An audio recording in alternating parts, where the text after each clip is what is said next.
Welcome to our first 2018 instructional video titled Illegal Personal Contact. This video is requested by head coaches to be used as an instructional video with their coaching staffs. It is our intent to summarize the rules, show plays that illustrate fouls for illegal personal contact, and finally, show plays that illustrate how a player and coach can avoid these fouls and make legal, effective, and safe contact. This video has been developed with the input of instructional chairs throughout California and is designed to be used throughout our state.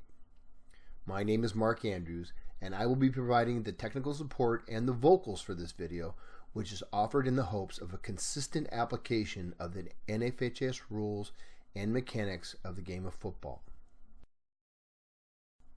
When an official observes a player taking aim and initiating forceful contact, the location of that forceful contact, plus the position and the ability of the player to defend themselves, defines whether it's a foul, and if it is a foul, is it a foul for targeting,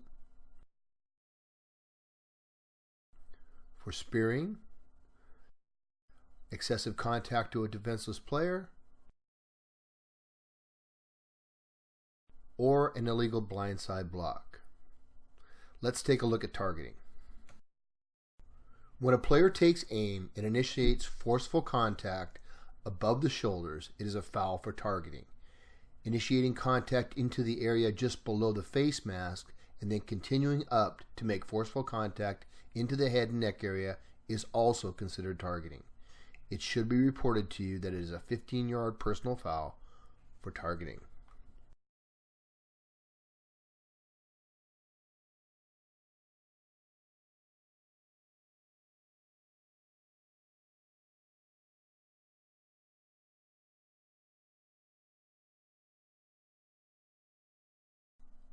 When a player takes aim and initiates forceful contact with the crown of his helmet at the shoulders or below, it is a foul for spearing. Again, the officials should be accurate with their terminology and report to you that it is a 15-yard personal foul penalty for spearing.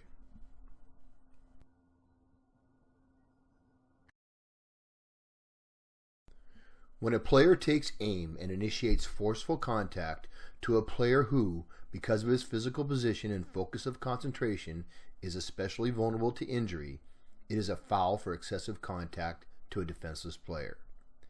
We usually see this foul in plays involving a defenseless receiver or a player clearly well behind or completely out of the play. Most coaches understand about contact to opponents clearly behind or out of the play. We've had that foul for decades.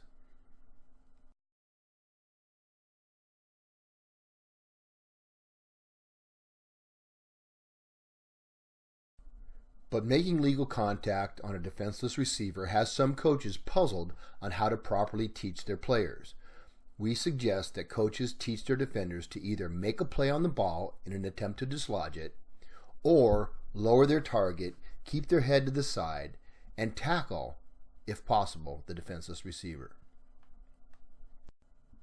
And finally, when a player takes aim and initiates a forceful block to a player who does not see the blocker approaching, it is an illegal blindside block.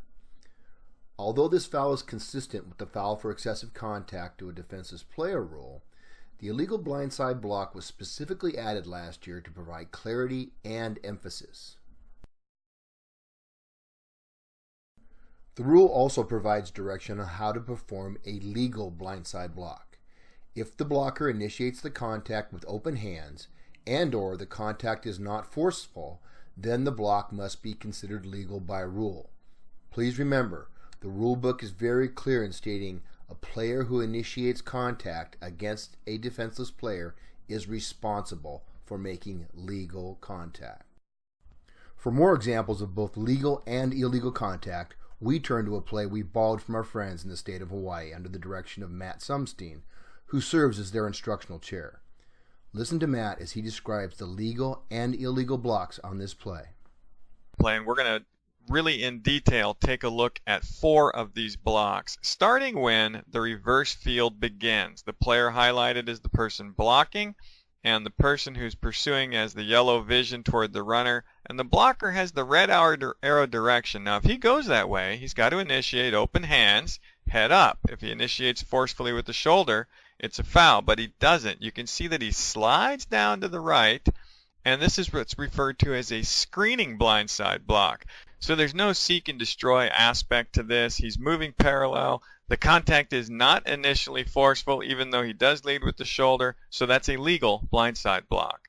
Now, as the rest of this play opens up and develops, we're not going to see much from this angle. We're going to come back to the end zone, but what you want to see is we've got 3 trainers and coaches immediately going onto the field. This was immediately recognized as the type of hit that we're trying to avoid. Let's get into the end zone view and see how these set up. The first one, you can see that the pursuing player has eyes on the runner, and he is contacted from his blind side forcefully with the shoulder, and that force is enough to put him on the ground. You could also see by that still shot that the helmets align. This is a very common occurrence on blindside blocks, which means you could have a combination illegal blindside block and targeting call.